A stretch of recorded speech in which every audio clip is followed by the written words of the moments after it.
now we are joined by former ECU pitcher Garrett Saylor, joining us in the Pirate Radio studios. Kind of stinks to say former. Yeah, I don't think I'm used to it yet. It's tough to hear, but Garrett, how you doing, sucks. Man? Doing great.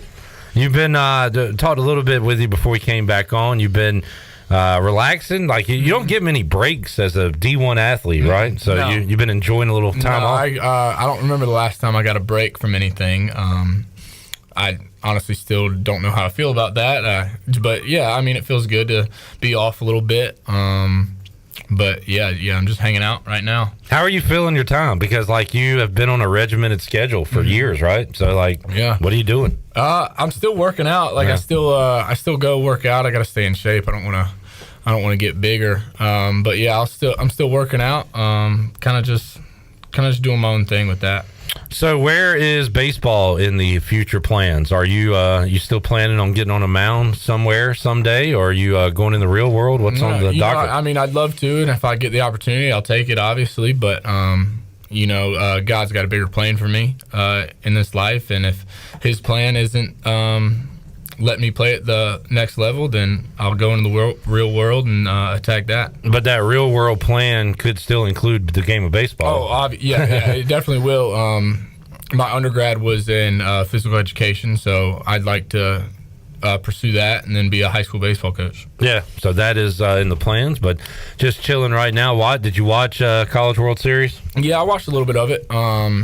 I didn't really keep up with it much, but yeah, I did watch the final games. Yeah, and it's once again, since 1999, the number one team going into the College World Series has not won. This year that was Wake Forest. They were kind of cruising along, but lost 2 in a row to LSU, and then it became the SEC Invitational, which we're kind of tired of the Southeastern Conference. Yeah, I think I saw a stat the other day that like the last however many 14 World Series have been an SEC school, or like 13 out of 14 or something like that. Just last week at trivia, I went since 2010. I think there was like 4 non-SECs maybe. It was like Oregon State, Virginia, another Pac-12 school, and anyway, there was like 4 non-SEC schools to win since 2010, something like that. Yeah, I think the stat was like the SEC has been in the championship game or something like that. Nuts. It's crazy.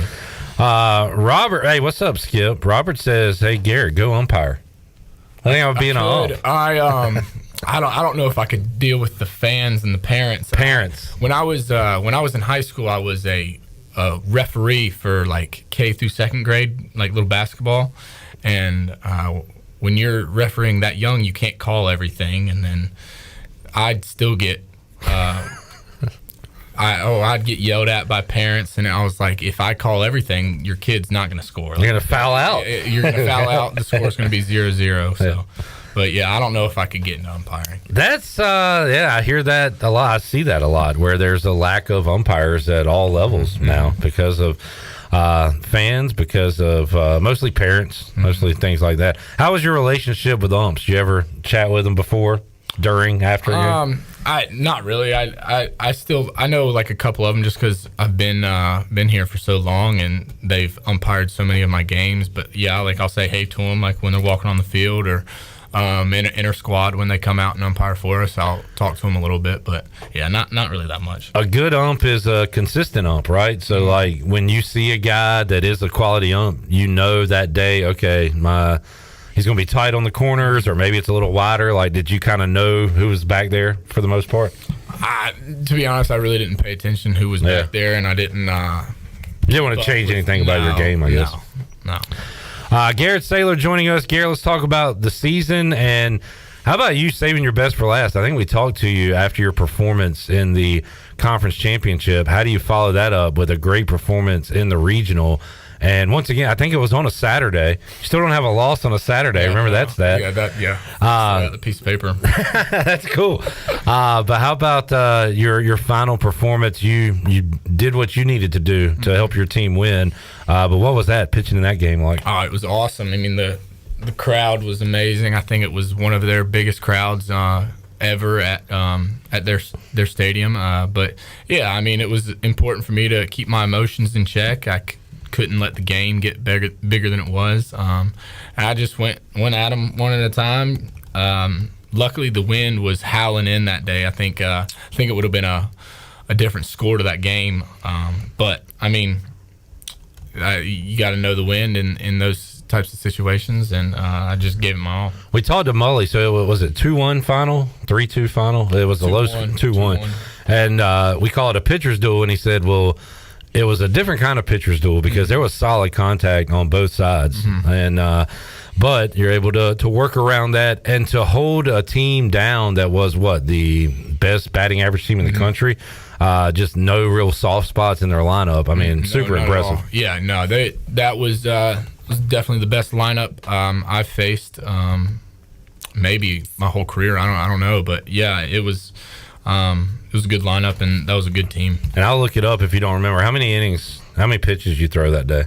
Like 56. I bring that up to say if you guys were able to win Sunday night, you think you would have gone at all on Monday? Were you ready? Yeah, Coach G actually told me I was going to start. Wow. Okay. That next game. Man, I bet you were fired up for that too, right? Yeah, I did. I mean, I still wanted to pitch in that night game, but come back the day after. Yeah, I'd have been fine with it.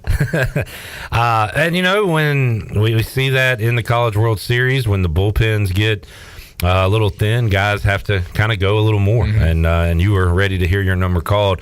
You weren't ready. Carter wasn't ready for your careers to end. And how about Lane getting up with 2 outs kind of late, could be his last at bat, gets a base hit and gives Starling a chance to come up with him loaded, and he just missed it, didn't he? Yeah, just missed it. I mean, off the bat, I didn't know if it was going to go. I knew it had a chance, but with the wind being like it was, those like 2 days, it was going to be tough. And talking to Groves, Moylan, Hoove, and now yourself, you guys kind of came back with your head held high, right? Like you had 2 losses in 2 good baseball games and 2 beatdowns over Oklahoma. Like it was a solid weekend of baseball for you guys. Yeah, we were playing good baseball. We were playing together, and Virginia was just the better team that weekend. And I mean, we did everything that we worked for. I mean, you can never hang your head on something if you're giving it your all.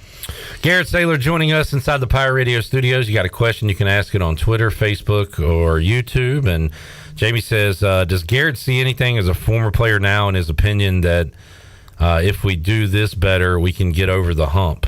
He says, is the difference a mile or a millimeter?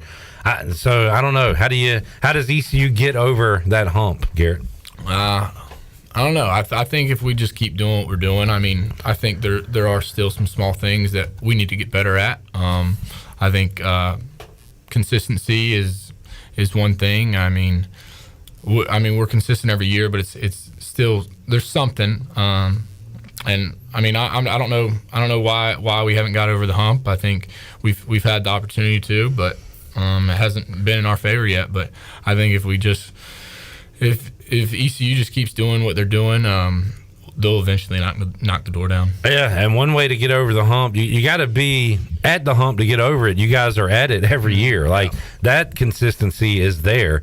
It's just a matter of breaking through. And we've seen you guys win regionals. We saw you guys win a super regional game a couple seasons ago, and have an opportunity this year in that epic game you pitched against Virginia. So, like, it makes it frustrating that you get so close. Yeah. A lot of teams don't get close. You guys get close, just couldn't quite get over it. Yeah, I mean, it's frustrating, but we're blessed to get to that opportunity.